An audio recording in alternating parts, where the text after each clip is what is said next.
हार्दिक हार्दिक स्वागत करता हूँ। First of all, I would like to congratulate all VGI members on the celebration of 12th Foundation Day of VGI Gwalior. The Vikrant Group of Institutions, Indore and Gwalior, is one of the best group of academic institutions that have embarked on a mission with zeal to imbibe a culture of providing quality education to the learners, thereby leading them to the pinnacle of success. Our chairman, Shri R.S. Rathore sir, the founder of Vikrant Group of Institutions, an engineer by profession who had a dream of setting up a world-class educational institute in Madhya Pradesh, he, along with like-minded academicians, took the leap to set up VGI, Indore and Gwalior for shaping up of young minds through quality education. Now I would take this opportunity to welcome our respected chairman, Shri Rakesh Rathore sir, Vice Chairman Srimati Meena Singh Rathore ma'am, Group Director Satyanarayan sir, Managing Director Nitin Tomar sir, Secretary Shri Vikrant Singh Rathore sir, Treasurer Indore Garima ma'am, Treasurer Gwalior Gunjan Rathore ma'am, and all respected principals and deans, faculties, staff members, students, I also welcome you, and all other connected to this post-webinar Junoon. Now I would like to welcome our distinguished guest speaker this beautiful Sunday morning. जीत की खातिर बस जुनून चाहिए, जिसमें उबाल हो ऐसा खून चाहिए। जमीन से जुड़े हर दिल अजीज बेहद मिलनसार और सहज व्यक्तित्व के धनी, रेसलिंग यानी कि कुश्ती में भारत का नाम पूरी दुनिया में रोशन करने वाले, 2 gold medallist winner Commonwealth Games में, वर्ल्ड रिकॉर्ड होल्डर और अर्जुन अवार्ड से सम्मानित हमारे अपने Shri Kripashankar Bishnoi sir. Vikrant group of institution के स्पोर्ट्स वेबिनार जुनून में आपका हार्दिक स्वागत है।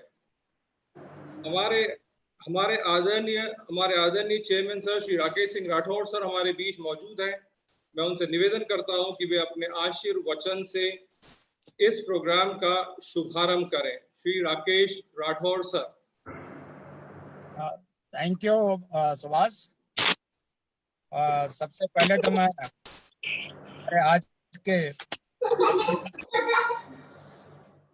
श्री कृपाशंकर बिश्नोई, इनके बारे में सभी लोग बहुत कुछ जानते हैं। ये अपने पहचान के मोहताज नहीं हैं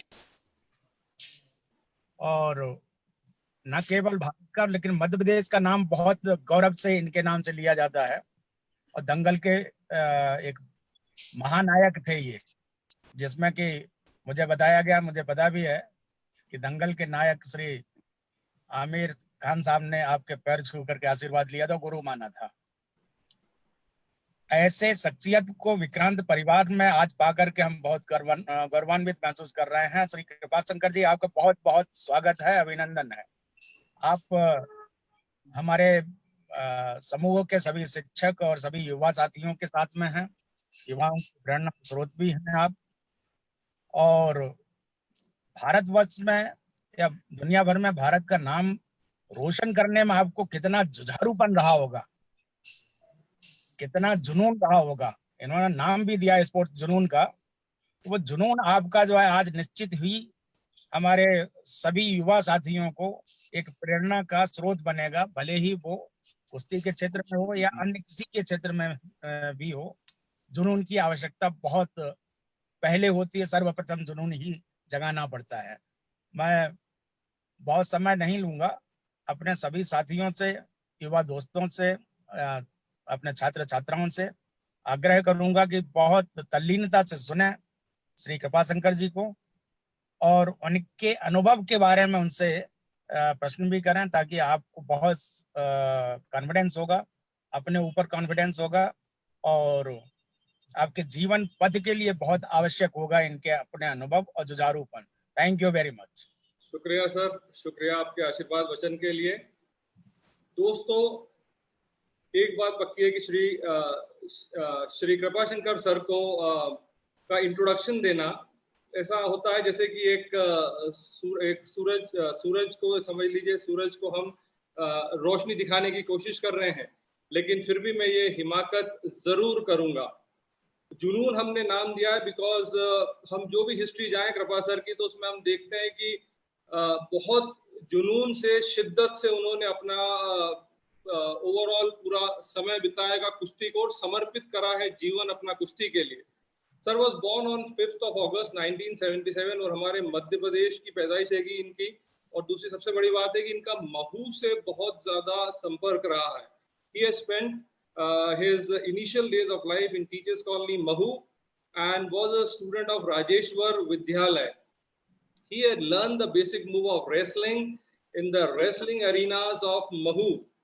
He had participated in 53 international wrestling competitions, and by giving his excellent performance has won 11 golds, 8 silver and 5 bronze medals, which in itself is a great achievement. Sir won 2 gold in the Commonwealth World Wrestling Championship organized in 2005 in Cape Town, Africa, in both freestyle and Greco-Roman style. In fact, he is the only wrestler in the world जिन्होंने 2 स्वर्ण पदक एक ही wrestling के competition में 2 different styles में जीते हैं। वो अपने आप में एक इनका वर्ल्ड रिकॉर्ड है जो आज तक कोई दूसरा दोहरा नहीं सका है। He has a super hat trick by winning 3 international gold medals in SAF games 95, 99, 2004. Sir has represented 4 times in Olympic qualifying tournament, which in itself is a big record. In the year 94, he was awarded the greatest sports award of MP government, the Vikram Award. In the year 2000, the government of India granted him the most prestigious and coveted award for exemplary performance in sports, the Arjun Award by the President of India. His coaching and guidance greatly contributed towards Sakshi Malik winning the Olympic bronze medal in World Wrestling Championship. In the year 2015, he was contacted by Sri Amir Khan for the training of the entire crew of film Dangal. Thus, the journey of Bollywood began for him. Film Dangal became one of the greatest blockbusters of all times, not only in India but internationally. अब और समय जाया करे बिना मैं गुफ्तगू का दौर है। सर मैं आपसे पूछना चाहूंगा महू से आपका रिश्ता कब और कैसे रहा है? बिकॉज हम लोग थोड़ा आसपास हैं तो इसलिए मैं महू के बारे में जानकारी चाहूंगा कि बचपन में आपका महू का रिश्ता, तो सर उसके बारे में कुछ बताएं हमें। सुभाष जी, पहले तो मैं सभी को नमस्कार करता हूं। बहुत बहुत धन्यवाद कि आपने अवसर दिया यहाँ जुड़कर युवाओं तक बात पहुंचाने के लिए, और खेलों में इंटरेस्ट लिया जा रहा है, इस बात की बेहद खुशी है। बचपन से ही मैं महू में रहा हूँ। टीचर्स कॉलोनी महू के अंदर बहुत ही अच्छी कॉलोनी है, वहां से हम जाते थे राजेश्वर विद्यालय पढ़ने के लिए। तो मैं वैसे रहने वाला खंडवा के पास सोनखेड़ी गांव है, खंडवा जिले में पड़ता है, तहसील हरसूद लगता है। तो काफी छोटा गांव है, लेकिन मेरे चाचा जी को बड़ा शौक था कुश्ती में, और वो महू में रहते थे टीचर्स कॉलोनी में। उन्होंने एक अखाड़ा बनाया कि उनको कुश्ती का शौक था। वो खुद एक पहलवान है, मध्य प्रदेश केसरी का उन्होंने खिताब जीत रखा था। तो वो चाहते थे कि मैं ऐसी फौज तैयार करूं जो देश का नाम रोशन करे राष्ट्रीय और अंतर्राष्ट्रीय स्तर पर। तो आपको तो पता है कि स्पोर्ट्स के अंदर बहुत ज्यादा तपस्या करनी पड़ती है, और खासकर कुश्ती जैसे खेल में, जहां पर जिस दिशा में आपका जॉइंट नहीं मुड़ता है उस दिशा में खिलाड़ी मोड़ता है, ताकि उसकी पकड़, विपक्षी पहलवान की पकड़ ढीली पड़े और एक विशेष अवस्था में गिराने के अंक अर्जित किए जा सके। तो क्योंकि कोई साजो सामान बीच में होता नहीं है, एक दूसरे का शरीर ही साजो सामान है, एक दूसरे की मसल्स के साथ खेलना पड़ता है, बीच में कुछ साजो सामान होता नहीं है।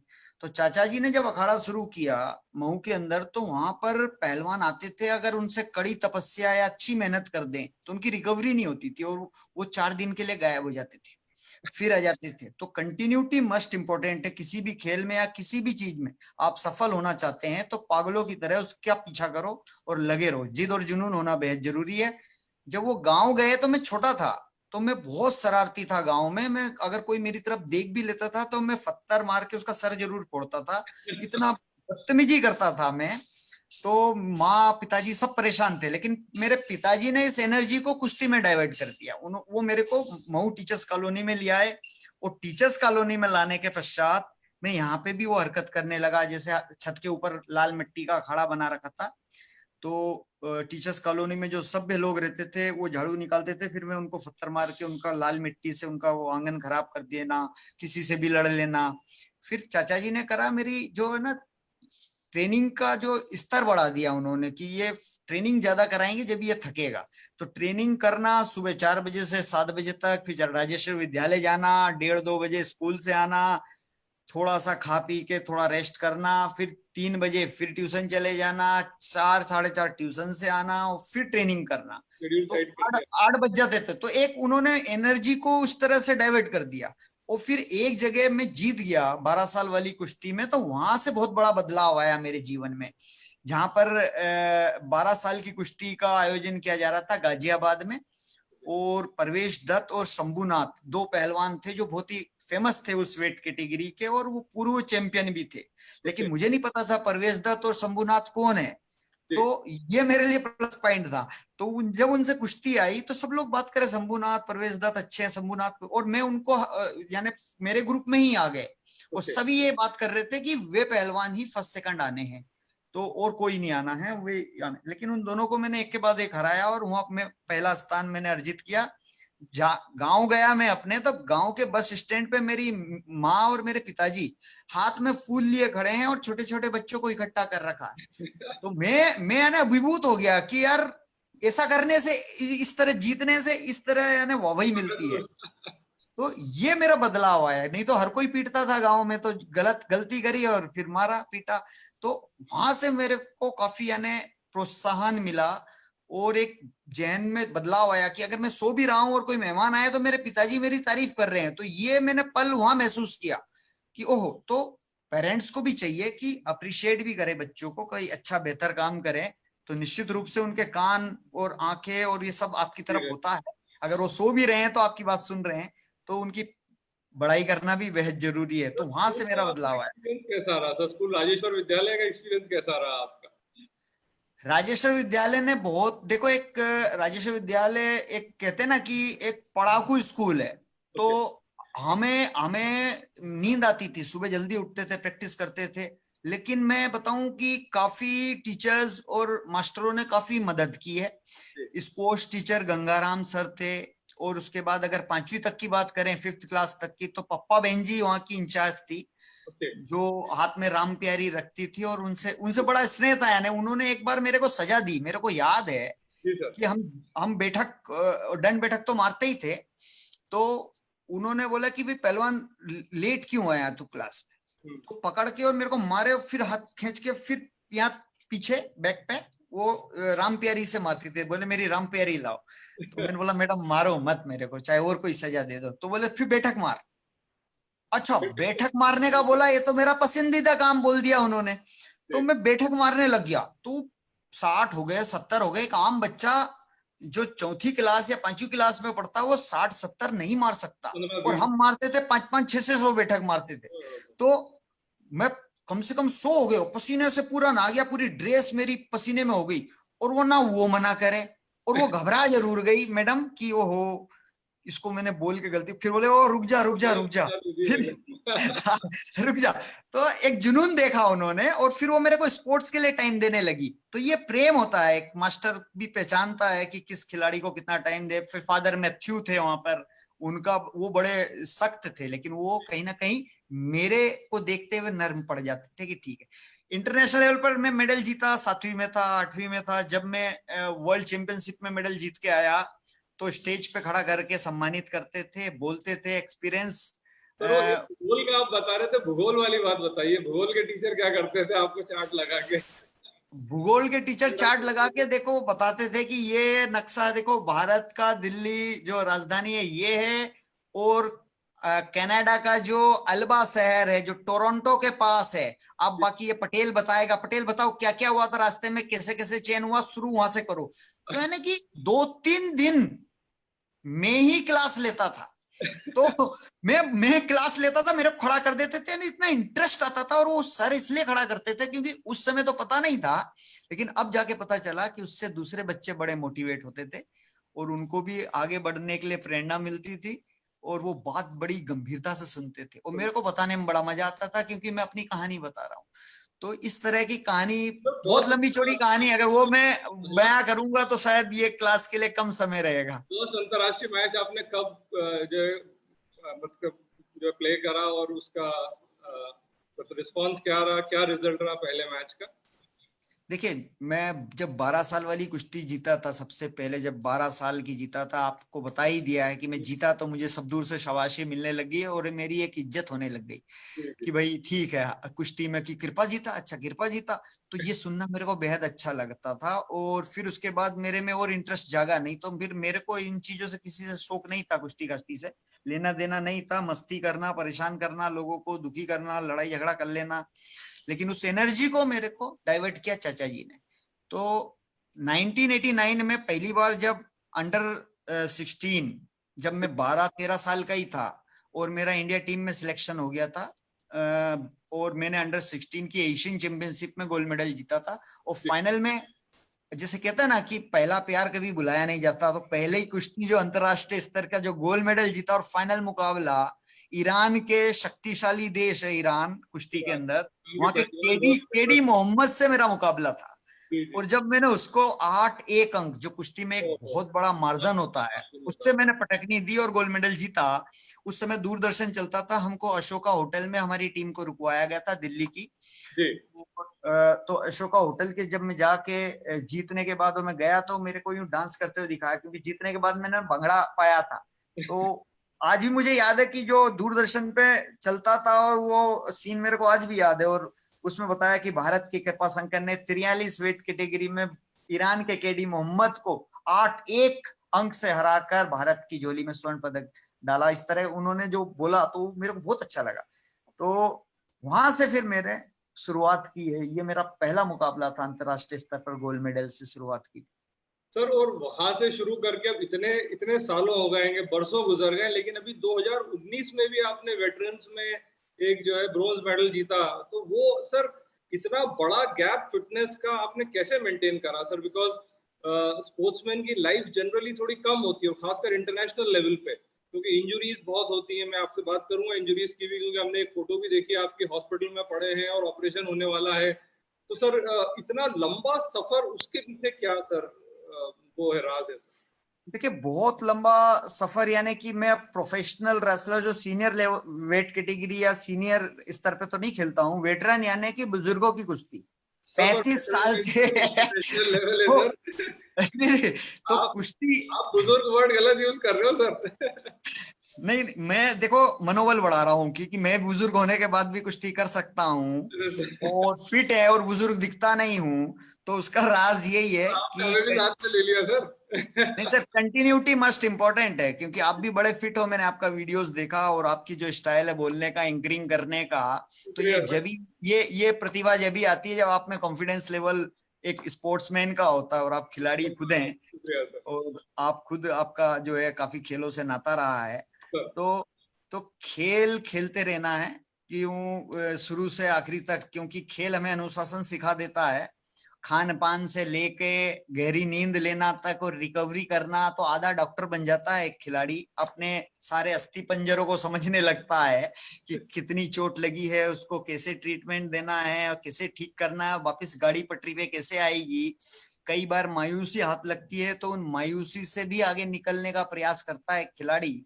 और सबसे बड़ी बात है कि जैसे हम आजकल देख रहे हैं, बड़े बड़े अभिनेता, फिल्म स्टार और डीजीपी, एसपी आत्महत्या कर रहे हैं, लेकिन खिलाड़ियों का कभी हमने नहीं सोचा होगा कि कोई आउटस्टैंडिंग स्पोर्ट्स पर्सन किसी ने आत्महत्या कर ली हो। तो वो इसलिए है क्योंकि वो खेल बचपन से खेलता है, हारता है और फिर हारने के बाद फिर जीतने का प्रयास करता है, और यही लक्षण उसको एक सांसारिक जीवन में आजीवन काम आता है। वो अगर हताश होता है लेकिन उस हताशा से निकलने के लिए, निजात पाने के लिए और आगे बढ़ने के प्रयत्न करता है। इसीलिए खिलाड़ी जो होता है वो इस तरह के कदम नहीं उठाता है। तो मैं चाहता हूं कि हर व्यक्ति को, हर विद्यार्थी को खेल से जुड़ना चाहिए। सर आपने सही बोला, जब अपने को टेंशन ज्यादा होता है तो या तो 10 किलोमीटर दौड़ने निकल जाते हैं, मेरे ख्याल से आप 100-200 दौड़ पसीना निकाल लोगे, ठीक हो जाएगा सब। अपने आप टेंशन पसीने में बाहर हो जाएगा। सर लॉकडाउन में पसीना आप निकाल लिया। हाँ जी सर, ये अभी जो जो बीच में लॉकडाउन रहा उस समय तो आप कोई मतलब इस समय शेड्यूल आपका कैसा मेंटेन करा आपने सर? उस समय देखिए, फिटनेस मेंटेन करी? लॉकडाउन रहा, इसमें मेरे पिताजी को जो है ना ब्रेन हेमरेज हुआ था, तो अभी वो बेड पर है, उनकी फिजियोथेरेपी करता हूं मैं। और इसके अलावा पौष्टिक आहार लेता हूं जिससे कि मेरी इम्यूनिटी अच्छी रहे, और सबसे अच्छा वर्कआउट करता हूं। 2 टाइम नहीं पर 1 टाइम जरूर मैं पसीना निकालता हूं, कई बार निकालता हूं। ऐसा प्रतिबद्ध नहीं है कि निकालना ही है या ट्रेनिंग करनी है, लेकिन वर्कआउट इतना कर लेता हूं कि एक अभ्यास हो जाता है। सर एक सवाल जरूर पूछना चाहूंगा, जैसे अभी बीच में आपने वेटरन शब्द यूज करा था सर। बहुत लोग ऐसे हैं जो बहुत एक्टिव स्पोर्ट्स में इन्वॉल्व रहते हैं एक समय तक, लेकिन उसके बाद एक समय पे आने के बाद रूटीन लाइफस्टाइल में और इतना इन्वॉल्व हो जाते हैं तो सब चीजों से उनको लगता है अब हमारी उम्र नहीं रही खेलने की। तो सर आप क्या बोलना चाहेंगे, उनकी फिटनेस के लिए क्या करें? देखिए, ऐसा है, वो जो हमारे पहले बड़े बुजुर्ग कहते थे ना, मन के जीते जी और मन के हारे हार, वो एक देशी शब्द में ऐसे देसी भाषा में बोल देते थे, मन के जीते जी मन के हारे हार। ये साइकोलॉजी है। अगर आप अभी से बूढ़ा मान लो, चाहे 25 साल के भी हो, तो आप फिर बूढ़े ही हो। तो ये मनोवैज्ञानिक रूप से आप अपने आप को किस तरह से पेश करते हैं। आप देखो, जिस दिन आप शेविंग कर लेंगे, जैसे मैंने आज कर ली, मेरे सफेद बाल हैं, लेकिन शेविंग कर ली तो मेरे को महसूस हो रहा है मैं जवान हूँ। और मैं यहाँ पे बुरा सा सुगड़ा सा मुंह लेके बैठ जाता तो मेरे खुद को भी अच्छा फील नहीं होता, और देखने वाले को बोलते किसको पकड़ रहा है। तो ये अपने आप को मानसिक दृष्टि से देखना, शीशे में देखना, वर्कआउट करना, क्योंकि अगर वर्कआउट नहीं होता है तो आप, है ना, सबसे अच्छा तरीका आप शीशे के आगे ट्रेनिंग करें और उसके आगे मसल बनाए और थोड़ा वर्कआउट करेंगे तो निश्चित रूप से। और ये कहते हैं जो लोग कि हमारे पास टाइम नहीं है, तो वो सब बकवास है।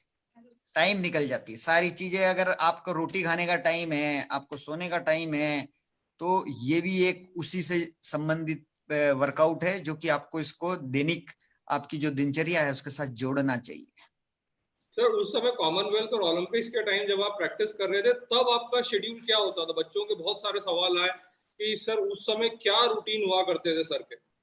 उस समय सिर्फ प्रैक्टिस, प्रैक्टिस और प्रैक्टिस, और कुछ भी नहीं ना। एक सन्यासी जीवन होता है, घर जाने को कई सालों तक नहीं मिल पाता था, कई महीनों तक नहीं जा पाते। आजकल तो चलो फोन और ये व्हाट्सएप कॉलिंग और ये वीडियो कॉलिंग ये सब हो गया है, तो ऐसा लगता ही नहीं है। लेकिन बहुत सन्यासी जीवन जीना पड़ता है खिलाड़ी को। सुबह, दोपहर और शाम तीनों टाइम ट्रेनिंग करना पड़ता है। एक संतुलित आहार का ख्याल रखना पड़ता है कि डाइट किस तरह की होनी चाहिए खिलाड़ी की, उसका भी ध्यान रखना पड़ता था।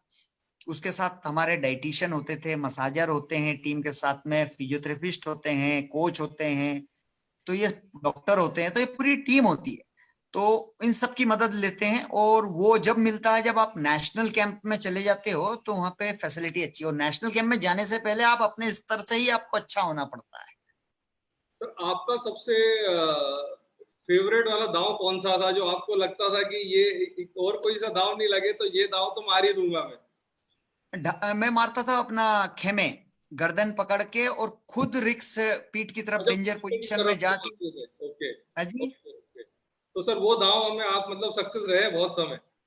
बहुत समय और काफी अच्छा तरीके से मारता था, और आखिरी के कुछ सेकंडों में कुश्ती की दिशा और दशा परिवर्तित कर दी है। मैंने ऐसी कई कुश्ती मेरे जहन में है, और बड़े स्तर पर जहां पर मैं हार रहा हूं और आखिरी के 5-7 सेकंड में वो स्थिति ऐसी कोई आती है और कुश्ती के मैं बारे कर में देता हूँ। बताएं हमें सर, ऐसी कोई कुश्ती बताएं जहाँ हार रहे हैं, सबने उम्मीद छोड़ दी है लेकिन आखिरी में देखिए, आपने। जी जी जी जी जी, मैं बताता हूँ आपको। एक कॉमनवेल्थ चैंपियनशिप का आयोजन हो रहा था केपटाउन, साउथ अफ्रीका में, 2005 की बात है। जी। और जब 55 किलो, मैं फ्री स्टाइल का पहलवान हूँ, लेकिन ओके। ग्रीको रोमन और फ्री स्टाइल की 2 तरह की कुश्ती होती है। मैं इनमें फर्क क्या एक्सपर्ट हूँ। होता है सर? एक चीज छोटा सा हमारे दर्शक जानना चाहेंगे कि इनमें फर्क क्या होता है। नाम सुने पर कभी फर्क नहीं पता पड़ा सर इनमें। फ्री स्टाइल में आप पैरों को भी पकड़ सकते हैं, हाथों को, गर्दन को, यानी पूरे फ्री हैं, यानी अच्छा कहीं से भी फ्री पकड़ रहते हैं सकते हैं। आप? और ग्रीको रोमन में आपके कुछ इंस्ट्रक्शन होते हैं कि भाई आप कमर से ऊपर ऊपर ही ग्रिप ले सकते हैं, पैरों का होल्ड नहीं ले सकते हैं, पैरों में ग्रिप नहीं ले सकते हैं। अगर करोगे तो आपको डिस्क्वालीफाई कर देंगे। अगर 1 या 2 बार आपने किया लेग अटैक या लेग को पकड़ने का या होल्ड करने का, तो ग्रीको रोमन का मैं खिलाड़ी नहीं हूं, लेकिन है तो कुश्ती ही। बाकी नियम कायदे कानून तकरीबन सेम है, लेकिन लड़ने की पोजीशन अलग अलग होती। फ्री स्टाइल झुक के लड़ते हैं ताकि मेरे पैरों को ना पकड़ सके और मैं पैरों को पकड़ लूं अगले के और गिरा दूं। और ग्रीको रोमन में खड़े होके लड़ते हैं, सीधे कमर सीधी करके।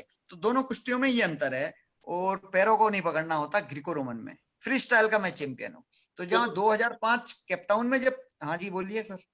हाँ जी वही पूछ रहा था मैं। तो आप बता रहे थे 2005 केपटाउन वाली उसका। हाँ, केपटाउन में जब आयोजन हो रहा था तो मैंने फ्री स्टाइल के अंदर गोल्ड मेडल जीत लिया। फिर ग्रीको रोमन अगले दिन से शुरुआत होनी थी, तो भारतीय कुश्ती संघ से आया कि 2-2 पार्टिसिपेशन भाग लेने, 2-2 पहलवान। तो हमको भी आदेश दिए गए कि जो फ्री स्टाइल के, हमारी टीम गई नहीं थी 2, तो फ्री स्टाइल के पहलवान जो हैं उन्हीं को ग्रीको में भी वजन दिलवाओ, ड्रॉज निकलवाओ और पार्टिसिपेशन करवाओ, ये आदेश हुआ। तो कोच ने कहा कि भाई फ्री स्टाइल के जितने पहलवान हैं सभी इसमें भाग लेंगे। मैंने मना कर दिया। मैंने बोला जी मेरी जो कुश्ती नहीं है, इवेंट नहीं। बोले कोई नहीं, वजन देना है। कोच ने कहा वजन दो, आप खेलना नहीं है, आप वॉकओवर दे देना। वजन इसलिए देना है ताकि पेलेंट्री ना लगे रेसलिंग फेडरेशन ऑफ इंडिया के ऊपर कि हमने पार्टिसिपेशन करवाया है। तो हाँ, तो फिर मैंने वजन दिया। वजन देने के बाद में हमारे रैंडम ड्रॉ होते हैं, यानी कि थैले में से नंबर निकालते हैं और उसके हिसाब से ग्रुप बनते हैं। तो मेरे ग्रुप में अपना स्कॉटलैंड, पाकिस्तान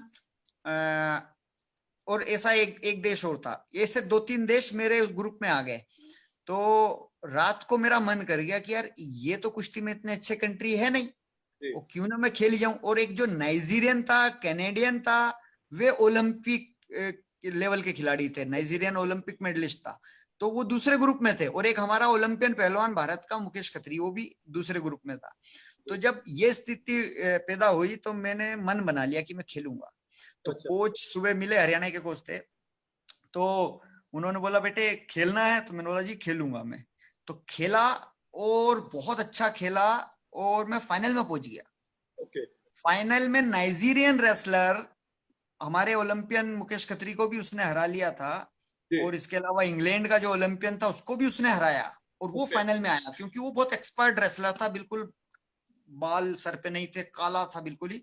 और मैंने बोला चलो। तो कोच ने मेरे आगे फोन किया, जैसे 3 घंटे का ब्रेक होता है फाइनल से पहले, तो कोच भारतीय कुश्ती संघ के अध्यक्ष को फोन करके बोल रहे हैं, बोले जी कमाल हो गया, कृपा तो फाइनल में पहुंच गया, सिल्वर मेडल तो पक्का हो गया उसका।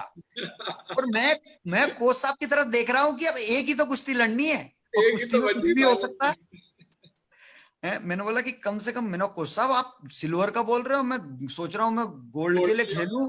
बोले बेटे खेलेगा। कोच बड़ा खुश हुआ, उसने बोला बहुत अच्छी बात है, मैं तो इसलिए बोल रहा हूँ था कि भाई तू खेलेगा नहीं, इसलिए प्रेसिडेंट को बोला कि जी सिल्वर पक्का। जब कुश्ती मुकाबला शुरू हुआ तो उसने 5 अंक मेरे पे ले लिए। वो बहुत आसानी से, जैसे एक शेर बिल्ली के बच्चे से खेलता ना धीरे धीरे, इस तरह खेल रहा था, और मैं पूरा प्रयास कर रहा था। तो उसने गलती ये कर दी कि मुझे बिल्ली का बच्चा समझ लिया, और मैंने एक एक करके 3 अंक अर्जित किए, और उसके 5 मेरे 3। हाँ 5-3 का स्कोर था। और वहां पे बड़ा यानी कि दुविधा थी, और मैंने खेलते खेलते इलेक्ट्रिक स्कोर बोर्ड की तरफ मैंने देखा तो 5-3 का स्कोर है, और 10 सेकंड मात्र शेष बचे हैं। 10 सेकंड यानी 10 गिनती गिनते हैं। तो मैंने सोचा कि यार हार तो गया हूं, कम से कम मैं कुछ गलत कुश्ती का ही प्रदर्शन करूं, यानी कि कम से कम इसके थप्पड़ ही मार लूं या इसको चिढ़ाऊं, कुछ तो करूं गड़बड़ा। तो हालांकि ये कुश्ती में अलाउ नहीं है, लेकिन मैंने खुला हाथ मारा, यानी यूं मारा, उसके यूं चट दिन से पड़ा। तो वो और गुस्से में आवेश में आया और मेरे चिपट गया। रेफरी विसिल बजाता कि भाई फाउल है मेरे को वार्निंग देने के लिए, उससे पहले वो मेरे से चिपट गया। और जैसे ही चिपटा मैंने उसकी गर्दन और हाथ को पकड़ के हवा में घुमाते हुए पीठ की तरफ गिराया। यानी स्टैंडिंग पोजीशन से अगर कोई पहलवान विपक्षी को डायरेक्ट पीठ की तरफ गिरा देता तो उस समय 3 अंक मिलते थे। बहुत बड़ी बात है। और वो जैसे ही 3 अंक मिले, वो इलेक्ट्रिक स्कोर बोर्ड बोला टॉ, स्कोर हो गया 5 और 6, और गलती से गोल्ड मेडल जीत गया। अरे नहीं कई बार ऐसा ऐतिहासिक उपलब्धि मिल जाती है जो आज मेरे को। सर आखिरी में इतनी आपने हिम्मत रखी और आखिरी में मतलब 10 सेकंड सर, इसमें मैं बोलूंगा प्रेजेंस ऑफ माइंड सबसे जरूरी था आपका। बहुत जरूरी है। तो कुश्ती गलत तरीके से नहीं खेलना चाहिए, लेकिन मैंने वहां पे इस तरह का प्रदर्शन किया भी, और जो भी था उन्होंने। और गोल्ड मेडल जीतने के बाद में रेल मंत्रालय ने मेरे को, इंडिया में आते ही लालू यादव जी रेल मंत्री थे, उन्होंने आउट ऑफ टर्न प्रमोशन दिया। सर बहुत अच्छे। सर रेलवे से आपका जुड़ाव कैसे रहा? सर रेलवे में भी आप जुड़े, तो रेलवे से जुड़ाव सर कब से रहा आपका, कब, और मतलब उसके बारे में सर। मैं 1994 कॉमनवेल्थ गेम्स में, मैंने जो विक्टोरिया कनाडा में हुए थे 1994 कॉमनवेल्थ गेम्स, वहां पे मैंने ब्रॉन्ज मेडल जीता था 52 किलो वेट कैटेगरी में, फ्री स्टाइल वर्ग में। Yes sir. तो जब मैं भारत आया तो मेरे को हर डिपार्टमेंट से ऑफर था, कहीं सब इंस्पेक्टर का, कहीं इंस्पेक्टर का, Punjab police, BSF, CISF, CRPF, और ऐसे ही रेलवे ने भी हमको, मेरे को बोला था कि आपको है ना हम सीनियर टीसी देंगे। तो सारा निष्कर्षण निकालने के बाद में वो बच्चों को रहता है ना कि यार यहाँ तो इंदौर में ही दे रहे हैं, ये घर की घर में है, और पुलिस, पंजाब पुलिस में जाके मैं वहां कहाँ भर्ती होऊंगा। तो फिर मुझे रेलवे ही सबसे बेहतर लगा, क्योंकि अच्छा डिपार्टमेंट है और रेलवे बहुत प्रोत्साहित करता है, खिलाड़ियों को आगे बढ़ने का मौका देता है। सर तो स्टूडेंट फिर मैंने अच्छा, तब आप रेलवे से जुड़े। सर स्टूडेंट 1993 में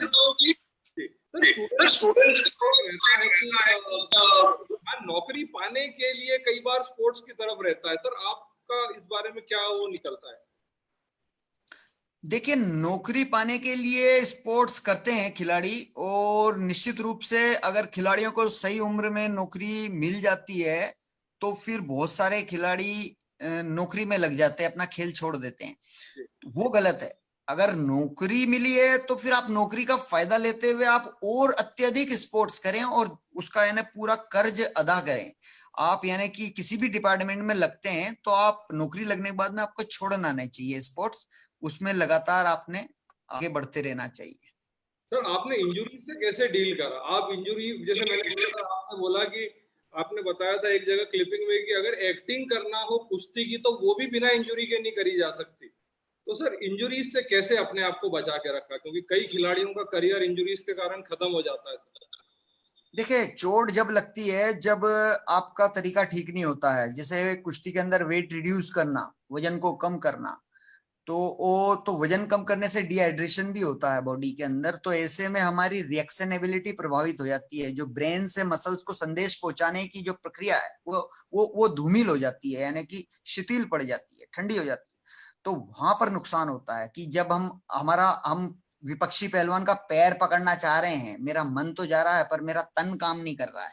कई बार हमें लगता है कि यार आज मेरा शरीर चला नहीं, तो क्या कमी रही? आपने प्रॉपर रिकवरी नहीं हुई, या तो आपकी, और रिकवरी के साधन बहुत सारे हैं कि आपकी प्रॉपर डाइट नहीं है, आपकी नींद पूरी नहीं हुई है, एक ट्रेनिंग सेशन से दूसरे ट्रेनिंग सेशन के बीच आपका अच्छा गैप नहीं रहा हो, तो ये बहुत सारे ट्रेनिंग करने के तरीके अच्छे नहीं हो, तो ऐसे बहुत सारे कारण है जो रिकवरी नहीं होना भी चोट का, गंभीर चोट लगने का एक कारण। या ओवरलोड, कि आप इतने पागल हो गए हैं कि आप अत्यधिक मेहनत कर रहे हैं, ओवरलोड हो गए हैं, ओवरलोड होने के बाद, थकने के बाद भी इंजरीज गंभीर होती है।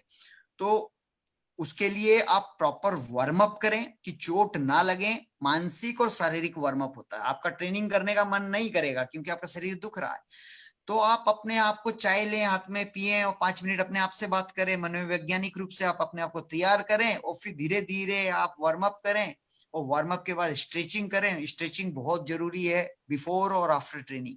अगर खिलाड़ी स्ट्रेचिंग करता है और चाहे ट्रेनिंग कम भी करता है तो उसको बहुत बड़ा फायदा होता है। तो स्ट्रेचिंग करें, और अच्छी ट्रेनिंग कर रहा है फिर तो वो तो चैंपियन ही बनेगा।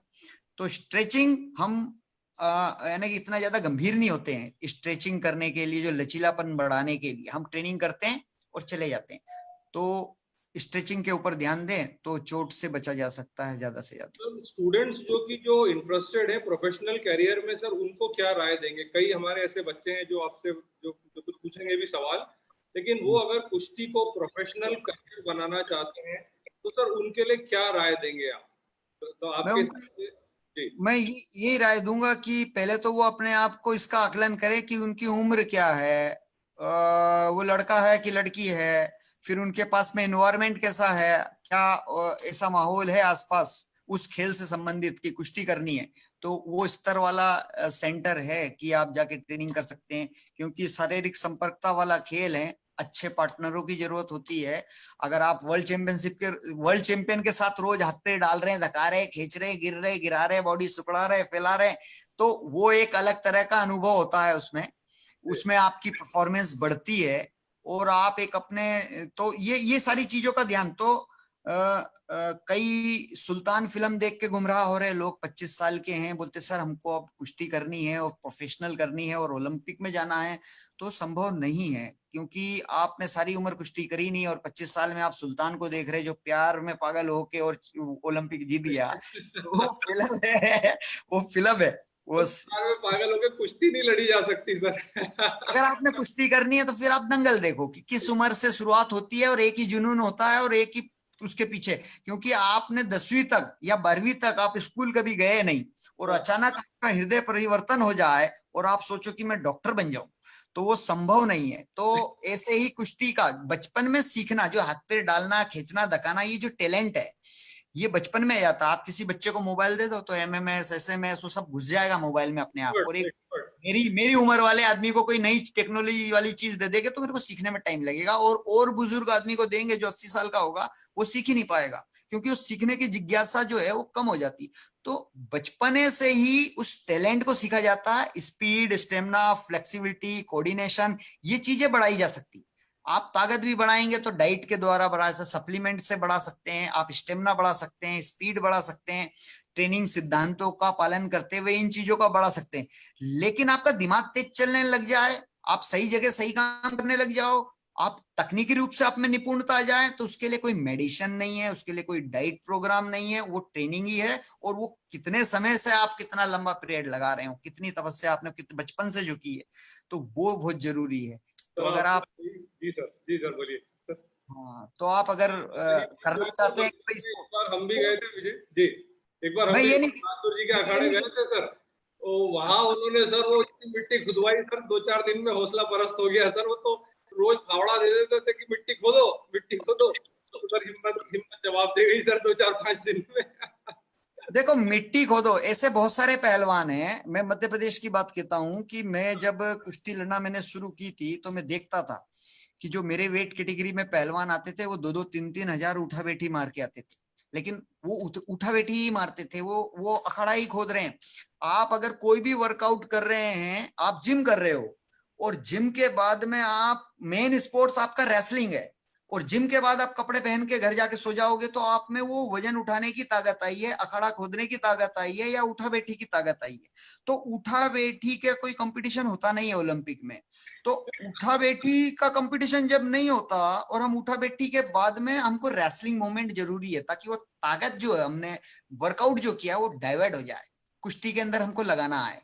तो या हम क्रिकेट खेल रहे हैं तो क्रिकेट में वो ताकत लगानी आए, या हम एथलेटिक्स कर रहे हैं तो एथलेटिक्स में लगानी आए। तो ताकत को डाइवर्ट करना ये सबसे बड़ी कला है, वो हम नहीं करते हैं। और वो स्ट्रेचिंग करते रहेंगे और उस तरह के मोमेंट करते रहेंगे। मैं आपको यूक्रेन का एक कहानी बताता हूँ। यूक्रेन हमारा कैंप लगा था, वहां पे मैं गया तो फर्स्ट डे ही हम गए, तो हम पहले दिन वैसे ही घूमने निकले इंस्टीट्यूशन में, तो वहां पर एक भारी सा मोटा सा आदमी और कम से कम 200-250 किलो यूं उसकी वो मार रहा बेंच प्रेस, और ये मैंने बोला बहुत अच्छा। तो मैंने उसके कोच से जाके पूछा, मैंने बोला वेरी गुड, ये तो ओलंपिक में जितना वेट उठाते लगभग उसके नजदीक ही उठा रहा है। वो बोला दिस नॉट ओलंपिक, बोले इसका स्पोर्ट जो है वो ओलंपिक नहीं है, ये जो है वो वेट लिफ्टर नहीं है। मैंने बोला फिर बोले ये वो गोला फेंकते ना, डिस्कस हैमर थ्रो, तो वो है, वो डिस्कस थ्रो फेंकता है, एथलीट है, एथलेटिक्स में। तो मैंने बोला अरे तो इतना क्यों उठा रहा है ये, तो बोले कि हाँ देखो। तो फिर मैं बैठे बैठे देखता रहा। उसने वो सारी ट्रेनिंग खत्म करने के बाद में अपने आप ये मोमेंट करे, उसने कम से कम आधा पौन घंटा ये मोमेंट करे, ताकि वो जो ताकत है उसको डाइवर्ट किया, उस कोच ने बताया, तो एक दूसरे से सीखने को मिलता है। हम भी वेट ट्रेनिंग करते हैं, जिम करते हैं, फ्री वेट ट्रेनिंग करते हैं, अखाड़ा कूदते हैं, रस्सा चढ़ते हैं, एक्सप्लोजिव स्ट्रेंथ के लिए बहुत अच्छा होता है, जहां पर अचानक ताकत लगानी पड़ती है। तो इस तरह की ताकत के लिए हम ऐसा प्रयास करते हैं, लेकिन फिर बाद में फिनिशिंग हम रेसलिंग से करते हैं, थोड़ा बहुत मूवमेंट करके, ताकि वो हमको उसमें लगानी आ जाए। तो ये बहुत जरूरी है। ये बहुत जरूरी बात बोली आपने सभी स्पोर्ट्समैन के लिए। आपने सही बोला सर, डाइवर्ट हो जाते हैं। अगर जिम कर रहे हैं तो जिम पे इतना ध्यान दे रहे हैं कि अपना मेन एरिया मिस कर देते हैं। आपने ये बात सर सही बोली, कंक्लूड उसको अपने स्पोर्ट से करना पड़ेगा। मैं तो जिम वालों को भी एक वो देना चाहूंगा सुझाव कि आप जिम करो, लेकिन जिम करने के बाद आपकी बॉडी यूं हो जाए और आप खड़े के खड़े यूं पलट रहे हो, तो वो आगे आगे एज होने के बाद में आपके लिए खत्म हो जाती है। जिम करने के बाद में आप स्ट्रेचिंग जरूर करो। आप फ्लेक्सिबिलिटी बॉडी, आपकी लचीली बॉडी रहेगी तो उसकी मियाद ज्यादा रहेगी, उसकी एज ज्यादा रहेगी। लचीलापन बॉडी में होना बहुत जरूरी है। तो उसके लिए बिफोर ट्रेनिंग और आफ्टर ट्रेनिंग स्ट्रेचिंग पे इसीलिए मैं ध्यान दे ज्यादा से ज्यादा बोल रहा हूँ कि आप लचीलापन अपनी बॉडी में बनाए रखें। योगा का क्या कंट्रीब्यूशन हो सकता है थोड़ा फ्लेक्सिबिलिटी में? क्या योगा को इंक्लूड किया जा सकता है हफ्ते में 1 बार 2 बार? करते हैं हम योगा हम जो प्रोफेशनल रेसलर है, नेशनल कैंप में योगा की हमारी क्लासेस लगती है, रोज रोज नहीं लगती है, लेकिन हर दूसरे तीसरे दिन लगती रहती है, जिससे कि मानसिक शांति मिलती है, रिकवरी में बहुत अच्छा साधक होता है। और हम जब ऑक्सीजन ले रहे हैं, कार्बन डाइऑक्साइड छोड़ रहे हैं, हमारे ब्लड में जा रहा है, रिकवरी उससे बहुत अच्छी होती है, ऑक्सीजन कैरी करने की कैपेसिटी बढ़ती है। लेंस में जहां आदान प्रदान होता है हमारा, ऑक्सीजन और कार्बन डाइऑक्साइड छोड़ते हैं, तो ऐसे छोटी छोटी जगहों पर भी ऑक्सीजन पहुंचता है, इन छोटी छोटी मसल्स में भी, और जहां पर कभी एक आम आदमी के नहीं पहुंचता है तो खिलाड़ी के पहुंचता है, इसीलिए उसमें शारीरिक क्षमताएं उसकी बढ़ जाती है। सर एक छोटा सा सवाल हो सर, ये चीज बहुत देखी आपने, अभी बोला शारीरिक बल के बारे में, लेकिन सर मेंटल स्ट्रेंथ, जैसे वो आपने अपने फाइनल में बताया, जब आपने लास्ट 10 सेकंड बचे थे तो हिम्मत नहीं हारी, प्रेजेंस ऑफ माइंड रखते हुए उस पहलवान को आपने जो पटकी दी। सर मेंटल स्ट्रेंथ का सर इस बारे में कितना इन्वॉल्वमेंट होता है सर आपकी कुश्ती जैसे फिजिकल स्ट्रेंथ वाले गेम में? सर तो फिजिकल नहीं, हर जगह मेंटल आपका, यानी कि हर जगह आपको, कई जगह आपको, अब मैं तो कई बार ये समझता हूँ कि ये तुक्का बैठ गया मेरा, लेकिन क्या है कि आपने प्रयास तो किया ना, कुछ भी उल्टा सीधा किया तो वो गोल्ड मेडल तो जीता ही है। तो बहुत जरूरी है आखिरी तक हार नहीं मानना। नहीं तो आपने देखा होगा कि अब 10 सेकंड बचे हैं तो बॉडी और मानसिक और बॉडी लैंग्वेज ही बता देती है कि इसने हार मान लिया, अब इसके बस की बात नहीं। लेकिन 1 सेकंड भी बचा है और आप पास दे रहे हो और गोल हुए हैं वर्ल्ड कप में, आपने देखा होगा फुटबॉल में हर 2-4-5 सेकंड में भी सेकंड तक सर, लास्ट सेकंड उस पोल में गोल हो रहा है 2 सेकंड में। तो आप इससे समझ सकते हैं कि हार नहीं मानना चाहिए आदमी ने, और हार भी गए तो हारने के बाद जीतने का प्रयास करो। तो खेल को खेल की तरह, स्पोर्ट्स की तरह लेना चाहिए। सर एक सवाल है, गीता और बबीता फोकट फिल्मों में भी थी और असली लाइफ में भी आपने उन लोगों के साथ ट्रेनिंग करी है, तो सर रियल लाइफ की गीता बबीता फोगट का और फिल्मी गीता बबीता फोगट की ट्रेनिंग इंटेंसिटी का क्या फर्क था और उनकी साइकोलॉजी का क्या फर्क पाया सर आपने? देखो, असली गीता बबीता, उनके तो ऐसे कान टूट रहे हैं मेहनत कर करके, जैसे मेरे टूट रहे हैं ये कान, उनके ज्यादा टूट रहे हैं, मेरे तो कम है। किसी के नरम होते तो कम टूटते हैं, कड़क होते तो ज्यादा वैसे लगते हैं। तो ये तो गहने हैं कुश्ती में, और कान टूटते तो अच्छे भी लगते हैं। अब गीता बबीता भी सारी दुनिया को अच्छी लग रही है, वैसे कान टूटी हुई है। तो उन्होंने, उनके आने से क्रांति तो आई है देश के अंदर, और उनकी ट्रेनिंग प्रोग्राम और अभिनेत्रियां जो फातिमा सना शेख, सानिया मल्होत्रा, जायरा वसीम और सुहानी भटनागर, जो छोटी गीता बबीता और बड़ी गीता बबीता का जिन्होंने रोल किया है, इनका चयन किया है। और चयन करने के बाद उनका जब ट्रेनिंग प्रोग्राम शुरू हुआ था, पहले हमने उनका फिटनेस लेवल बढ़ाया, यानी कि सेम प्रोग्राम था, इधर ओलंपिक की तैयारी चल रही थी, उधर उनकी दंगल की तैयारी चल रही थी फिल्म की। तो इंटेंसिटी हमने कम रखी, यानी कि वे अभिनेत्रियां थी, चोटिल ना हो, उनका फिटनेस लेवल वो नहीं था जो गीता बबीता असली है। तो उनकी ट्रेनिंग प्रोग्राम और इनकी ट्रेनिंग प्रोग्राम में जमीन आसमान का फर्क था, लेकिन था वो सब कुश्ती के अनुसार, यानी कुश्ती का ही शेड्यूल जो हम नेशनल कैंप में फॉलो करते हैं।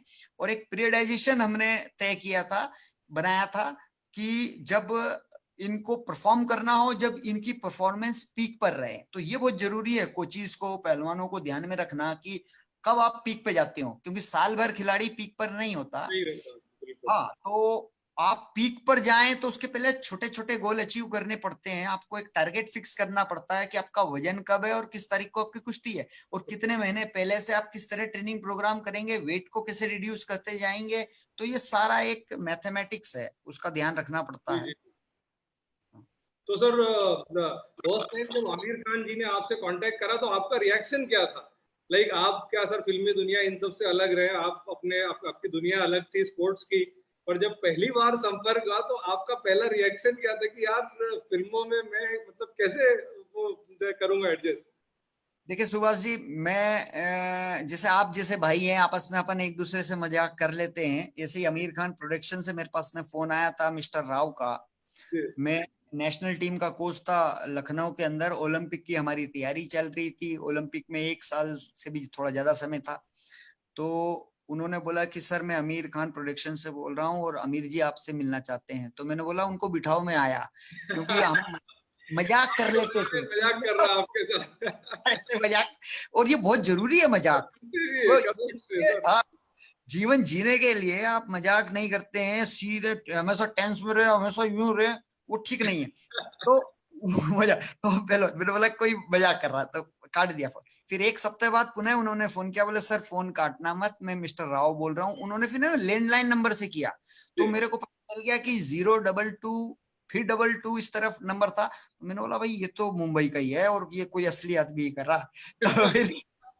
तो फिर मेरी बात हुई, बोले आमिर जी आपसे मिलना चाहते हैं। सर आप दे दिए, आप विमल टीवी और वो एक इसी कोई फिल्म बन रही। जब मेरे को पता चला कि दंगल के लिए कुछ काम चल रहा है, तो फिर एक तय किया गया। मैंने बोला कि मैं अभी तो आ नहीं सकता, मेरी ट्रायल है, मैं संडे को ही आ सकता हूँ, फिर अगले संडे को नहीं आ सकता। इस तरह तय किया गया। फिर मैं हिसार गया था अगले संडे से अगले संडे। इस तरह 1 महीने बाद उनको मेरे को टाइम मिला, तो मैंने जो संडे था उन्होंने फिर दिल्ली से मेरे को लिया और उन्होंने वापस मेरे को लखनऊ छोड़ा सेम डे। तो 5-7 घंटे। आमिर खान से मिलने का कैसा रहा आपका? हम पर्दे पे देखते हैं रुपहले, लेकिन जब आपका पहली बार मुलाकात हुई आमिर खान साहब से तो कैसा लगा?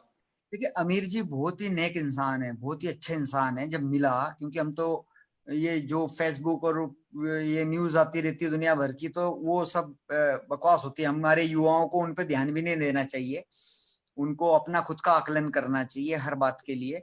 तो आमिर जी जो है बहुत ही अच्छे इंसान है। वो जब बैठे बात करी, उन्होंने समझा इस बात को। और मैं जब वहां गया तो उन्होंने 14-15 लोग थे वे टोटल, जिसमें नितेश तिवारी जी थे जो राइटर थे, director Aamir Khan, lightman, gunman, यानी हर डिपार्टमेंट के अलग अलग बेस्ट लोग थे। और उनके क्वेश्चन भी यानी कि कुश्ती से संबंधित, उन्होंने रूल बुक पढ़ ली थी इतने दिनों में, कुश्ती को समझ लिया था, लेकिन ऐसा समझा था जैसे कि एक केरला का आदमी हिंदी बोलता है ना, तो हाँ इस तरह का था। तो मैं उनका सुधार करते जा रहा था, क्योंकि कुश्ती में हमने सारा जीवन लगाया। तो कुश्ती के लिए अगर वो लय भी बोलेंगे तो मैं कल तक लय के ऊपर बोल सकता हूँ। तो उनको अच्छा लगा कि कृपा जी जो हैं वो शब्दों के मत, और मैं हिंदी भाषी हूँ तो मध्य प्रदेश का हूँ, तो उसके कारण मेरे को थोड़ी सी प्रायोरिटी ज्यादा मिली और वो मेरे पीछे पड़ गए कि ये आपको करना ही है ये काम। सर फिल्मी साइड में अनुशासन का क्या करा? बिकॉज हम स्पोर्ट्स में तो सर अनुशासन को बहुत बहुत हार्ड रखते हैं, लेकिन फिल्मों में अनुशासन का कैसे आपने मैनेज करा वहां पर? उनकी लाइफ स्टाइल अलग है, और रेसलिंग मैट लगाया हुआ गया था।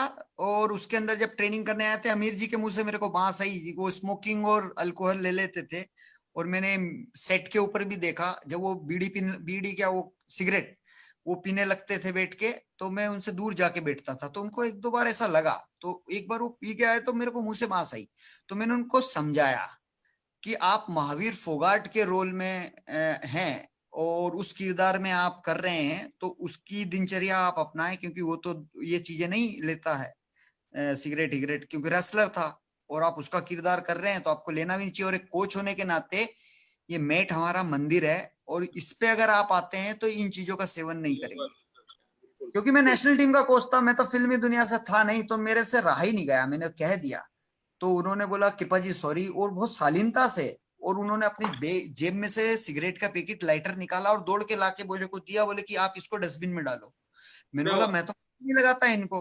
तो बोले प्लीज अभी तो आप ले इनको, किसी भी तरह ले आप डालो, मैं आपको वचन देता हूँ कि ये मैं जब तक दंगल खत्म ना हो जब तक नहीं पीऊंगा। तो मैंने बोला कि उससे पहले मैंने उनको ये कहा कि भाई, बोला आप मेरे गुरुजी हो, उन्होंने यूं बोला कि आप मेरे गुरुजी हो, वो आते और पैर पड़ते। मैंने बोला पैर मत पड़ो, आप बड़े हो मेरे से उम्र में।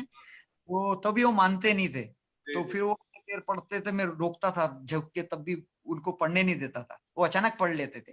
तो तो अचानक पढ़ लेते तो फिर पता, फिर मैं बोलता कि क्या करो ये करा करो। तो बोले नहीं नहीं, गुरु शिष्य परंपरा होती है। मैंने बोला जब गुरु शिष्य परंपरा होती है तो गुरु दक्षिणा दो। तो बोले कृपा जी बताओ।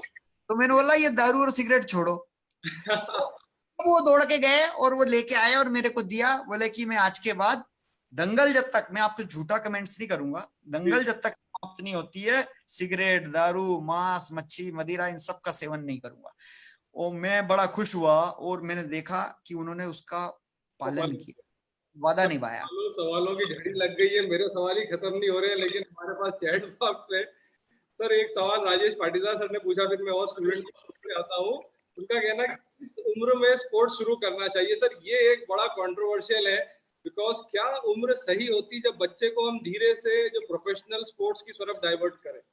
ये गेम के ऊपर डिपेंड करता है कि आप कौन सा गेम करना चाहते हो। क्योंकि अगर जिम्नास्टिक की बात करें तो जिम्नास्टिक में आप 25 साल के बाद तो आपका रिटायरमेंट हो जाता है, और कुश्ती के अंदर 25 साल से तो आप ओलंपिक में मेडल जीतना शुरू करते हैं। तो ये डिपेंड करता है गेम टू गेम के ऊपर कि आप किस गेम की शुरुआत करना चाहते हैं। अगर कुश्ती की बात है तो कुश्ती बचपने से ही शुरू हो जाती, लेकिन इतनी ज्यादा तीव्रता और उठापटक के साथ नहीं होती उन बच्चों की। उनका फिजिकल फिटनेस जैसे डांस हो गया, एरोबिक हो गया, जिम्नास्टिक हो गया। जो बच्चा 3 साल अगर जिम्नास्टिक कर देता है, 5, 6, 7, 8 इस बीच में, वर्ष के बीच में 8-9 साल तक वो अगर जिम्नास्टिक करता है और फिर वो कुश्ती में आता है, तो उसके बहुत अच्छे पहलवान बनने की संभावनाएं होती है। यहाँ फ्लेक्सिबिलिटी, जैसे आपने बार बार फ्लेक्सिबिलिटी शब्द यूज करा, तो उसकी फ्लेक्सिबिलिटी डेवलप हो जाती है बचपन में। बहुत सारी चीजें डेवलप हो जाती है। हवा में टर्निंग पॉइंट, जैसे कि एक गधे को उछाड़ोगे तो पीठ की तरफ ही आके गिरेगा। बिल्ली को उछालोगे तो बिल्ली को उछालोगे तो बिल्ली ट्विस्ट होके पंजों पे लैंड करेगी। तो ये एबिलिटी एक पहलवान में होनी चाहिए कि हवा में, क्योंकि किसी पहलवान ने हवा में भी उछाड़ा तो आप पीठ की तरफ गिरोगे, ज्यादा अंक मिलेंगे विपक्षी को, और आप पेट की तरफ गिरोगे तो अंक कम मिलेंगे, या बच भी सकते हो निकल के कंटिन्यूटी पोजीशन में। तो ये एबिलिटीज जो होती है ना, कि कब लगना, कब धकना, कितनी दूरी, कितनी नहीं, तो ये सारा आकलन बचपन से ही आपके जहन में आ जाता है। तो वो ज्यादा अच्छा होता। तो उभरते हमारे स्पोर्ट्समैन है शाहरुख लोहार सर, बीच में वो कर रहा हूँ समय, असल में इतनी आपसे इतनी बातें करने की इच्छा मुझे बाद में सर बहुत ज्यादा वो मिलेंगी कि सवाल अगर मैंने नहीं पूछे बच्चों के तो। सर शाहरुख स्टूडेंट है विजय इंदौर का, सर उसका ये पूछना है कि एक रेसलर की जिंदगी में डाइट और ट्रेनिंग का क्या महत्व है? बहुत महत्व है, और सिर्फ एक रेसलर के उसमें ट्रेनिंग और डाइट ही नहीं, उसकी, क्योंकि डाइट जो होती है वो रिकवरी भी करती है, जैसा मैंने अभी आपको पहले बताया। क्योंकि एक आम आदमी की अपेक्षा एक स्पोर्ट्समैन की डाइट अलग होती है, और फिर डिपेंड करता है कि वो किस खेल से जुड़ा हुआ है। शारीरिक संपर्कता और मसल्स के खेल से जुड़ा हुआ है। एक टेबल टेनिस वाले की डाइट अलग होगी, एक पहलवान की डाइट अलग होगी, शतरंज वाले खिलाड़ी की डाइट अलग होगी। तो कुश्ती के अंदर डाइट का बहुत महत्व है। संतुलित आहार, पौष्टिक आहार जरूरी है, क्योंकि एक आम आदमी से जब ज्यादा मेहनत कर रहे हैं तो हमारी ज्यादा कैलोरीज बर्न हो रही है। तो अब उसको लेने के लिए हमारा पेट तो इतना ही बड़ा है ना, तो हमको ज्यादा खाने की जरूरत है, और ज्यादा खाएंगे तो फिर अगला ट्रेनिंग सेशन हम नहीं कर सकते। तो सप्लीमेंट की जरूरत है, फूड सप्लीमेंट, जहाँ पे लोग खिंचवाते हैं, दुखी होते हैं, बोले यार पाउडर खाता है। मैं यहाँ पे प्रतिबंधित मेडिसिन की बात नहीं कर रहा हूँ, जो कि डोप में आती है, लेकिन फूड सप्लीमेंट बहुत जरूरी है। जैसे च्यवनप्राश लोग खाते हैं, एक आम आदमी च्यवनप्राश खाता है, लेकिन एक स्पोर्ट्समैन के लिए फूड सप्लीमेंट होता है, तो वो नुकसानदेह नहीं होते हैं, और उनका सेवन करना बेहद जरूरी है। और वो आपका जो डाइटिशियन है वो आपका चार्ट बनाएगा। तो डाइट बेहद जरूरी है, और उसके ऊपर डिपेंड करता है कि आपका वर्कआउट कितना है, आप लड़का हो कि लड़की हो, आप किस वेट कैटेगरी के पहलवान हो, आपका स्तर क्या है, कि आप ओलंपियन हो या डिस्ट्रिक्ट लेवल के हो, आप में फैट परसेंटेज कितना है। तो ये बहुत सारी चीजें हैं। साइंटिफिक स्टडी है सर ये पूरी तरह से। हाँ, वही लोग आगे जा रहे हैं जो आंख मीच के चल रहे हैं, उनका कुछ बढ़ रहा है कुछ घट रहा है, ऐसा हो रहा है। एक क्वेश्चन है sir, just sorry to interrupt, बहुत खुशी हुई आपसे मिलकर। ग्रुप डायरेक्टर सर है सत्यनारायण सर। सत्यनारायण जी नमस्कार। नमस्कार नमस्कार, बहुत खुशी मिली आपको मिलकर। मेरा एक प्रश्न है, क्योंकि मैं प्रोफेसर हूँ तो मैं स्टूडेंट से काफी इंटरेक्ट करता हूँ। सब कोई स्टूडेंट्स है कुश्ती खेलते हैं, जिम जाते हैं, वो यहाँ जो स्टूडेंट्स है अभी आजकल वो प्रोटीन लेने लगे, प्रोटीन सप्लीमेंट, तो उसके बारे में आप क्या सोचेंगे? क्योंकि ये थोड़ा कंट्रोवर्शियल सब्जेक्ट है और स्टूडेंट्स जो ये सब लेते हैं और को मसल बिल्ड करना है या उनका जो फिजिक बिल्ड करना है, तो उसमें आपका क्या टेक है? जी सर, जी सर, जैसा है कि अगर प्रोटीन आप ले रहे हैं, क्योंकि आजकल लोगों ने बिजनेस भी बना लिया है, इस बात का ध्यान रखना बेहद जरूरी है, क्योंकि उसमें प्रतिबंधित मेडिसिन भी मिला के वो देते हैं ताकि उसका जल्दी रिजल्ट आए और आप लोगों के शरीर के ऊपर जल्दी से उसका प्रभाव पड़े और थोड़ी बहुत मसल, और आप भी 10 लोगों को बोलोगे तो उनकी आमदनी बढ़ेगी। तो सबसे पहले चयन करना बहुत जरूरी है। प्रोटीन यानी कि आप दाल में भी प्रोटीन होता है, सोयाबीन में भी प्रोटीन होता है, जितनी भी छिलके वाली बादाम हो गई या जितने भी छिलके वाली चीज है, यहाँ तक कि मूंगफली, उसके अंदर भी प्रोटीन होता है। तो जितने भी छिलके वाली चीजें हैं उनमें प्रोटीन होता है। तो स्टूडेंट को अलग से प्रोटीन लेने की जरूरत नहीं है, लेकिन जो ओलंपिक की तैयारी कर रहा है उस खिलाड़ी को अलग से भी प्रोटीन की जरूरत पड़ती है। तो उनको ministry of youth affair sports, Bharat सरकार की जो गाइडलाइन है उसके, और नाडा और वाडा, वर्ल्ड एंटी डोपिंग एजेंसी और नेशनल एंटी डोपिंग एजेंसी, उनके मापदंडों को ध्यान में रखते हुए प्रोटीन सजेस्ट किया जाता है कि भाई कितना प्रोटीन चाहिए। तो वो डिपेंड करता है कि पहलवान किस वेट कैटेगरी का है, जो है कि सीनियर है, लड़का है कि लड़की है, तो वो उस दिशा में हमारी बात जाएगी। तो वो बहुत जरूरी है। अगर स्टूडेंट है, मसल्स बनाना चाहता है, तो उसको इतनी अत्यधिक मसल्स का इस्तेमाल वो नहीं कर रहा है, वो थोड़ी बहुत एक्सरसाइज प्रैक्टिस कर रहा है, तो उसको एक नॉर्मल डाइट लेनी चाहिए, प्रोटीन लेने की जरूरत नहीं। अगर आप प्रोटीन लेते भी हैं, अच्छा प्रोटीन जो कि ठीक ठाक व्यक्ति से ले रहे हैं, क्योंकि आजकल लोग गलत दुकानें भी चला रहे हैं, तो ठीक व्यक्तियों से अगर आप ले रहे हैं तो उससे नुकसान भी नहीं है। ये मसल्स की डाइट है और हमारी बॉडी ऑलरेडी प्रोटीन बनाती है। जो डाइट खाते हैं, प्रोटीन हमारी बॉडी में स्टोर होता है। लेकिन जो खिलाड़ी 45 मिनट से ज्यादा ट्रेनिंग करता है तो वो प्रोटीन भी उसका खत्म होने लगता है बॉडी में, और फिर प्रोटीन की जरूरत पड़ती है।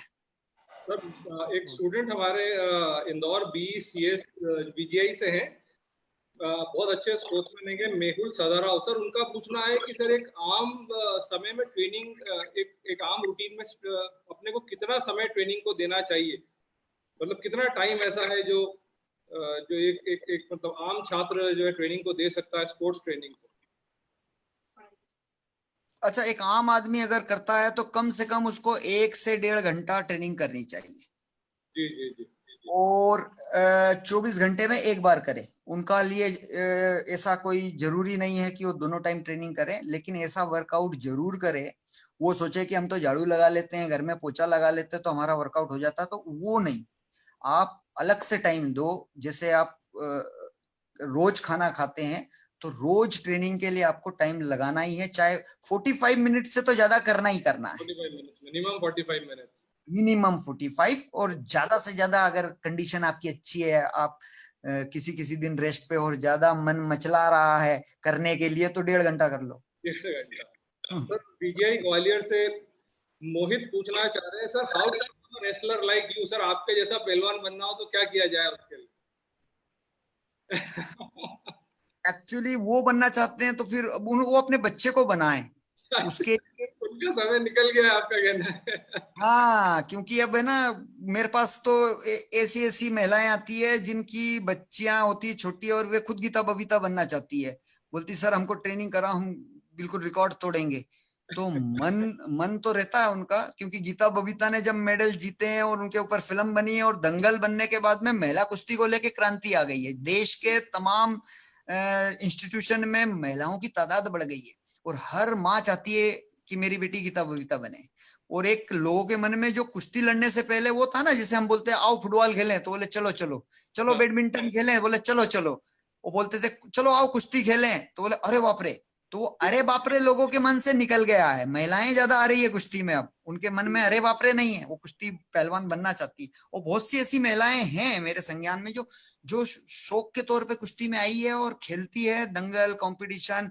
उनको ओलंपिक में नहीं जाना है क्योंकि उनकी एज निकल चुकी है, लेकिन उनका शौक है, तो शौकिया तौर पे भी जुड़ते हैं खेल से। तो शौकिया तौर से आपको जुड़ना चाहिए, हर व्यक्ति को जुड़ना चाहिए खेलों से। बिल्कुल सही सर। सब बीजीआई ग्वालियर से जो है हमारे स्टूडेंट प्रीवत सिकरवार पूछना चाहते हैं, रेसलिंग में स्ट्रेंथ और उसके अलावा टेक्निक, इनका दोनों का आपस में किसका अपन वेटेज जो है ज्यादा मान सकते? स्ट्रेंथ, क्योंकि रेसलिंग में बहुत स्ट्रेंथ को माना जाता है कि पहलवानी यानी दम खम का खेल है, तो टेक्निक, क्योंकि देखिए सर जैसी कुर्ती देख के सर सवाल आते हैं कि टेक्निक तो बहुत इंपॉर्टेंट है सर। टेक्निक भी इम्पोर्टेंट है, ताकत भी इम्पोर्टेंट है, और हर जगह हर चीज की महत्ता है। अगर कोई चीज कम है, कोई चीज ज्यादा है, सभी का तालमेल है। दो तरह के खेल होते हैं, एक साइक्लिक मोमेंट वाले और एक असाइक्लिक मोमेंट। साइक्लिक मोमेंट यानी कि वेट लिफ्टिंग, तो हम जाके उठा रहे हैं वजन, तो दूसरा आएगा वो भी वैसे ही उठाएगा, एक मोमेंट है। और एक हो गया असाइक्लिक मोमेंट, जहां पर पता नहीं होता, जैसे कुश्ती है तो उसमें पहले से तय नहीं है कि अगला क्या करेगा, यानी कि उसकी स्थिति परिस्थिति को समझते हुए अपनी पोजीशन को निर्मित करना और अपने को अंजाम देना। तो कुश्ती के अंदर असाइक्लिक मोमेंट है कि जो स्थिति निर्मित हो रही है उसमें आपने सोचना है, डिसीजन लेना है और काम करना है। तो डिसीजन लेने की क्षमता भी खिलाड़ी की बढ़ जाती है उसमें।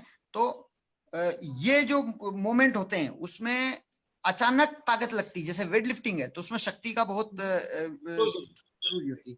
अब रेसलिंग है तो रेसलिंग में तकनीक और स्ट्रेंथ दोनों की जरूरत है। टेक्निक के साथ अगर आप टेक्निक कर रहे हैं तो टेक्निक के साथ अगर आप स्ट्रेंथ भी लगा रहे हैं तो और अच्छी तरीके से आप जल्दी से कामयाबी हासिल कर सकते हैं। क्योंकि हम बच्चों को जब टेक्निक सिखाते हैं उनमें ताकत नहीं होती है, उनके मोमेंट को परफेक्ट करते हैं, फिर वो मोमेंट परफेक्ट करते करते उनमें ताकत डेवलप होती है, और चीजों से ताकत बनाते हैं, जैसे वेट ट्रेनिंग हो गया, जिम हो गया, अपना अखाड़ा खोदना हो गया, रस्सा चढ़ना हो गया, जितनी भी स्ट्रेंथ वर्क है वो करना, और फिर उसके बाद अपने स्पेसिफिक मोमेंट करना स्पेसिफिक खेलों से संबंधित। तो वो इस तरह से उस ताकत को कुश्ती या जो भी खेल है उसमें लगाना आता है। तो इसलिए स्ट्रेंथ की तो बहुत जरूरत है, और ताकत के साथ अगर टेक्निक लगानी आ जाए तो बहुत जरूरी, अच्छा है। कई बार मैंने ऐसे खिलाड़ी भी देखे हैं जो गलत टेक्निक मार रहे हैं, लेकिन वही है करत करत अभ्यास के जड़ मत होत सुजान। ये कर कर गलत टेक्निक भी पार हो रही है, मौका आने पर वो गलत टेक्निक से भी जीत रहे हैं कुश्ती। एक होता ना साइंटिफिक तरीका कि भाई किसी वजन को उठाया तो आप दूर से शक्ति लगेगी, और पास उसकी सेंटर ग्रेविटी के नजदीक जाओगे तो कम लगेगी, तो वही टेक्निक हो गई। तो टेक्निक आप कैसे लगाते हो, गलत टेक्निक दूर से भी मार रहे हैं तब भी लग रही है, तो इसका मतलब कि आपने मेहनत बहुत ज्यादा कर रखी है। सर सवाल बच्चों की भी कही है, लेकिन हमारी जो है इंदौर ग्वालियर की फैकल्टीज और स्टाफ मेंबर भी जुड़े हैं, तो कोई सवाल अगर आप लोग लेना चाहें तो मैं आपको कुछ जो है एक दो सवाल ले सकते हैं। अगर कोई फैकल्टीज या कोई सवाल पूछना चाहे तो प्लीज आप लोग पूछ सकते हैं। समय की कमी है सर, से बात करना खत्म ही नहीं होगा। हमने फोन किया सर को, मैंने कल परसों तो आधे घंटे हम बात ही करते रहे, एक खिलाड़ी की दूसरे खिलाड़ी से बात। तो इसीलिए सर जब आमिर खान के पास गया तो कम से कम उसने 7 घंटे मेरा पीछा नहीं छोड़ा। तो दंगल बनानी थी और इतना शौक था दंगल बनाने का आमिर जी को, तो उन्होंने 7 घंटे तक कुछ ना कुछ पूछते ही रहे, इधर की उधर की, जो कि कुश्ती नहीं जानते वे लोग पूछ रहे थे। अच्छा। तो और कोई सवाल पूछना चाहे आप में से faculties, if you want to take any other question, तो ओके ये समय है आपके पास। तो बहुत सारे सवाल स्टूडेंट वापस से स्टूडेंट का एक दो सवाल जो है मतलब एक दो सवाल और लूंगा फिर मैं। हाँ सर और कोई सवाल? कोई भी आदिक सर, राजेश पाटीदार सर का कोई क्वेश्चन है? राजेश सर, आपका कोई सवाल है जो आप पूछना चाह रहे हैं? अभिषेक राजेश सर को अनम्यूट कर दो, पूछ लेंगे। अभिषेक। भाई साहब नमस्ते। नमस्कार भाई, राजेश पाटीदार पहलवान। भाई साहब, मेरा एक प्रश्न था, मुझसे बच्चे लोग पूछ रहे थे कि एक कोच बनने के लिए क्या क्या अनिवार्यता होती है, और जो NIS कोचिंग होती है जिसके लिए NIS कोच ट्रेन होते हैं, तैयार होते हैं भारत में, जो विभिन्न प्रतियोगिताओं में रेफरी की भूमिका निभाते हैं, तो उन्हें तैयारी के लिए क्या क्या योग्यताएं अनिवार्य है?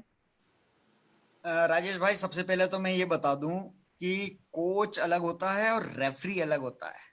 जो कोच होगा वही रेफरी हो ऐसा जरूरी नहीं। रेफरी के लिए ऐसा मापदंड नहीं है। रेफरी जो कुश्ती से संबंधित व्यक्ति कोई नहीं है और कुश्ती के पूरी कानून की किताब पढ़ लेता है और उसका एग्जाम देता है और पास हो जाता है, और उसमें भी कैटेगरी होती है कि अब एग्जाम होते रहते हैं और आपके प्रैक्टिकल भी होते हैं, कंपटीशन में आपको रेफरीशिप भी करनी होती है, तो वो करने के बाद में आप इंटरनेशनल या नेशनल लेवल के रेफरी बन जाते हैं। तो रेफरी के लिए कोई क्राइटेरिया नहीं है कि आप कोच है कि नहीं, लेकिन कोच के लिए जरूर क्राइटेरिया है ministry of youth affair sports में और सभी नेशनल फेडरेशन में कि आपको कम से कम डिप्लोमा कोर्स करा हुआ कोचिंग में कोर्स होना चाहिए, तो आप कोच है। लेकिन बहुत से कोचेस ऐसे भी हैं रेसलिंग के अंदर, देश के अंदर, जो बहुत अच्छे बड़े पहलवान रहे हैं और जिन्होंने डिप्लोमा नहीं किया लेकिन बहुत अच्छे कोच हैं, क्योंकि उनका प्रैक्टिकल व्यक्तिगत अनुभव इतना अच्छा है। जैसे मेरे चाचा जी हैं शिवराम पहलवान, तो वो खुद एक बहुत अच्छे जिन्होंने हमें तैयार किया है। चंदगीराम जी है, पद्मश्री मास्टर चंदगीराम, अर्जुन पुरस्कार, एशिया के गोल्ड मेडलिस्ट,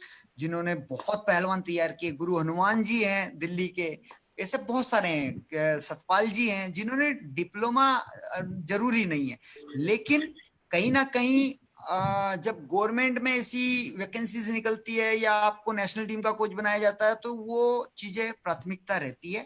या तो फिर आप अर्जुन पुरस्कार हो, पद्मश्री हो, ध्यानचंद पुरस्कार हो, तो आपको कोच टीम के साथ लगा देते हैं। तो उसके लिए डिप्लोमा करना जरूरी है, और डिप्लोमा करने के लिए आप कम से कम कुश्ती के खिलाड़ी होने चाहिए। आपके पास नेशनल में पार्टिसिपेशन कम से कम 2 बार होना चाहिए, ग्रेजुएशन होना चाहिए, आपकी उम्र 35 साल से कम होनी चाहिए। ऐसे बहुत सारे आप उसकी वेबसाइट पे जाके देख सकते हैं, जो पटियाला की NIS पटियाला की वेबसाइट है, उसमें कोचिंग कोर्स का डालेंगे तो आपको सारे क्राइटेरिया मिल जाएंगे। धन्यवाद भाई साहब।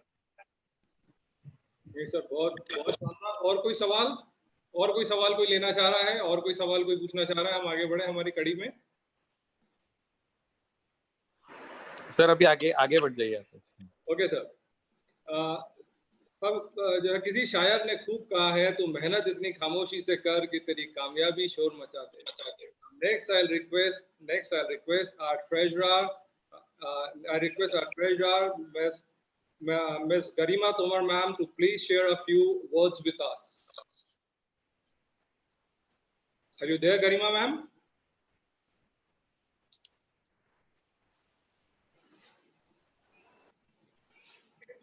हेलो।